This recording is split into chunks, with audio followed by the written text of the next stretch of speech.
Hi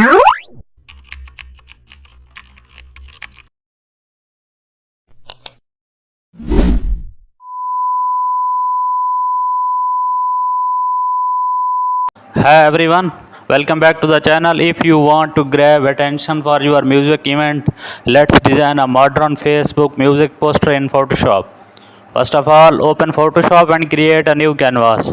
Then fill the background with a dark gradient or vibrant color.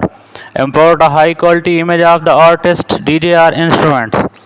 Cut out the subject using the quick selection tool and place it center stage.